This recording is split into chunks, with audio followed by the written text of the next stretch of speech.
어느덧 펜트하우스 시즌1이 종반으로 향하고 있는데요. 수노킴표 막장 드라마답게 아직까지도 민설아를 죽인 범인, 심수련과 로건리의 복수 방법, 괴물로 변하는 오윤희 등 굵직한 주제들이 풀리지 않은 채 진행되고 있습니다. 남은 6회차에서 이 떡밥들이 다 회수가 될지 아니면 시즌2까지 이어질지도 궁금해지는데요. 16회 예고편을 보고 만든 뇌피셜 예측 영상 지금 시작합니다. 먼저 상복을 입은 천서진의 모습으로 예고편이 시작됩니다. 이번 드라마는 수노킴답지 않게 죽은 사람이 잘 안 살아나네요. 뒤이어 청와재단 이사장으로 취임하는 천서진의 모습이 나오는데요. 아버지의 목숨과 바꾼 이사장 자리, 과연 얼마나 오래 지켜낼 수 있을까요? 축하해주는 사람 중엔 천서진 앞에서 잘 보여야 할 강마리와 고상아가 눈에 띄네요. 그런데 주단태와 심수련은 눈에 띄질 않네요. 심수련은 그렇다 쳐도 청하예고 운영위원장직을 맡고 있는 주단태마저 이 자리에 참석 안 한 것은 좀 의외인데요. 이 장면만 봐도 역시 주단태는 천서진을 자신의 최우선순위로 두고 있지 않다는 것을 알 수 있습니다. 심수련이 가장 이득을 본 사람은 천서진이라며 이사장이 된 천서진을 경계하는 듯한 목소리가 나오는데요. 아마 오윤희와 대화 중에 나온 말 같습니다. 심수련은 민설아를 죽인 범인이 천서진이라 확신하고 있죠. 더 늦기 전에 최고 권력을 가지게 된 천서진에 대한 복수를 감행할 것으로 보여지는데요. 이 복수극에는 오윤희뿐만 아니라 강마리와 고상아, 이규준까지 이용할 확률이 커 보입니다. 이규준의 목소리가 잠시 들렸었죠. 천서진이 펜트하우스를 차지한다? 사실 강마리나 이규준 가족은 자신의 아이들 때문에 천서진에게 굽신거리고 있을 뿐 속으로는 기고만장한 천서진에 대해 적대심을 가지고 있죠. 오윤희가 아버지 돌아가시기를 기다렸던 사람 같지 않아? 라고 한 말처럼 아마 이들은 천서진의 아버지가 죽고 그녀가 바로 이사장이 되는 과정에 대해 의구심을 품을 것으로 보입니다. 그러면서 주단태와의 불륜이 공개된 천서진이 자신이 원하는 최고의 자리인 청와재단 이사장까지 되며 심수련을 내쫓고 펜트하우스 안주인 자리를 차지할 수도 있다 생각할 것으로 보이는데요. 결국 심수련이 이들의 적대 심리를 이용하여 천서진을 전방위적으로 압박하는 그림이 나오지 않을까 예상되네요. 하윤철이 천서진을 붙잡으며 아버지가 죽던 날 밤이라 말하는 모습이 나오네요. 천서진의 아버지가 쓰러질 때 그녀는 아버지를 외면하고 위임장을 챙긴 뒤 헤라 팰리스에 있는 자신의 레슨실로 들어와서 광란의 피아노 연주를 보여줬죠. 혹시 하윤철이 레슨실로 들어가는 천서진의 모습을 우연히 보게 된 것 아닐까요?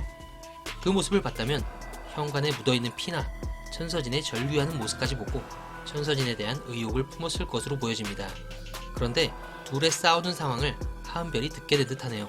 하은별이 엄마 아빠 이혼했냐 묻고 이들이 깜짝 놀라는 모습인데요.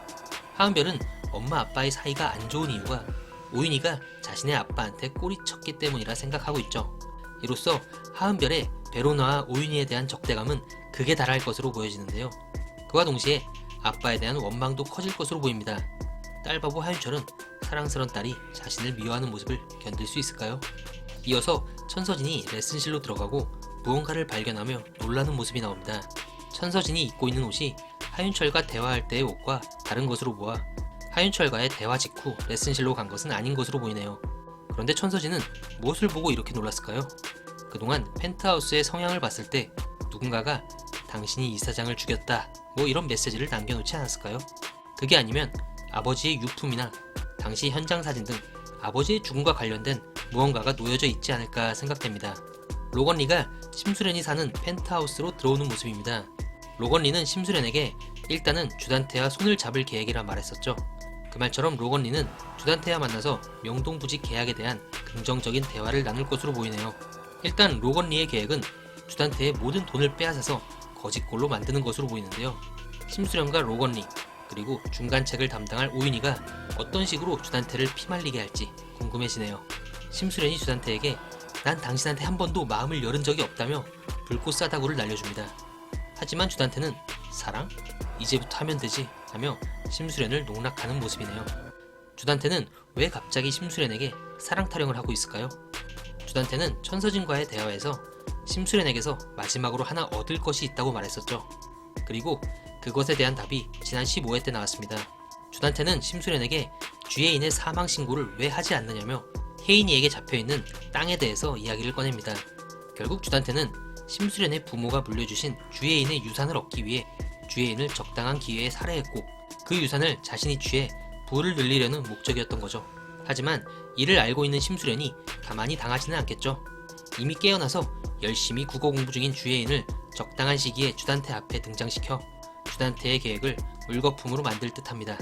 제니는 진정한 메로나로 변신 중인 베로나를 편의점에서 마주칩니다. 제니는 중학생 때부터 베로나에 대한 열등감으로 똘똘 뭉쳐서 그녀에게 엄청난 괴롭힘을 가해왔죠. 하지만 제니는 주석훈 다음으로 베로나의 편에 설 확률이 높은 친구이기도 합니다. 일단 제니는 친구들 중 가장 먼저 떡락할 것으로 보여지는데요. 제니는 청하예중 입시도 떨어져서 일반 중학교를 다니는 등 애초에 성악 실력이 한참 뒤처져 있었죠. 그나마 천서진의 도움으로 청하예고 입시를 우수한 성적으로 통과했는데요. 천서진은 제니의 중학시절 성적표를 아직까지 보관하고 있었습니다. 혹시 모를 엄마들의 배신을 막기 위해 보관 중이던 자료인데요. 결국 이 자료는 누군가에 의해 아이들에게 유포되면서 아이들의 제니를 대하는 태도도 달라질 것으로 보이고요. 다음으로 제니의 아버지가 깜빵에 있다는 사실과 제니 엄마 강마리가 귀부인이 아닌 마리탕 세신사인 것이 밝혀지며 아이들로부터 따돌림을 당하게 될 것으로 보여집니다. 그때 제니를 위로해주고 감싸주는 사람은 바로 베로나가 되겠죠. 빵꾸똥꾸 제니가 자신의 처지를 인정하고 베로나의 편에 서는 모습 기대해봅니다. 오윤희와 주단태가 나란히 앉아 와인을 마시며 식사를 즐기는 모습입니다. 주단태가 흐뭇한 표정으로 오윤희를 바라보고 있는데요. 이 상황은 오윤희의 중요한 역할로 주단태와 로건리의 명동부지 계약이 성공적으로 진행되었고 그것을 기념하는 식사 자리로 보여집니다. 주단태의 눈빛을 보니 예쁘고 일도 잘하는 원조요정 윤희한테 매력을 느끼는 듯한 모습이죠. 뒤이어 오윤희는 단석 커플의 비밀 공간이었던 주단태의 별장까지 진입하게 됩니다. 천서진이 감히 누굴 넘봐 하는 말을 볼 때 천서진이 뒤늦게 와서 주단태와 오윤희가 같이 있는 모습을 본 것 같네요. 천서진의 불꽃 싸다구를 가볍게 커트한 오윤희는 상간녀 주제에 하며 천서진의 자존감을 바닥까지 끌어내리네요. 일단은 이런 오윤희의 행보도 심수련의 계략일 확률이 높은데요. 여기서 심수련과 오윤희는 조금은 다른 길을 걷게 되지 않을까 생각됩니다. 심수련은 주단태와 천서진 이 두 명 모두에게 파멸에 이르는 복수를 감행해야 합니다. 주단태는 아이를 바꿔치기해서 설아를 고통 속에 살게 한 죄, 천서진은 자신의 딸 설아를 살해한 것으로 추정되는 죄가 있기 때문이죠. 반면에 오윤희는 고교 시절 자신의 트로피를 강탈해간 천서진 한 명한테만 복수하면 됩니다. 비록 주단태가 자신의 돈 10억을 가로챘지만 그 돈만 회수한다면 더 이상 그녀가 주단태에게 복수할 이유는 없어지죠. 이 복수의 온도차에서 오윤희와 천서진은 갈등 관계를 겪게 되고 그러면서 자연히 오윤희가 심수련을 배신하게 되는 그림도 나올 듯하네요. 천서진의 취임식, 레슨실에서 놀라는 모습, 주단태 별장에서의 모습이 다 같은 빨간 자켓임을 볼 때 이 상황이 전부 같은 날 일어난 것임을 알 수 있는데요. 하루 만에 정말 스펙타클한 스토리가 펼쳐질 것으로 보이네요. 그럼 저는 다음 리뷰로 다시 돌아오겠습니다. 감사합니다.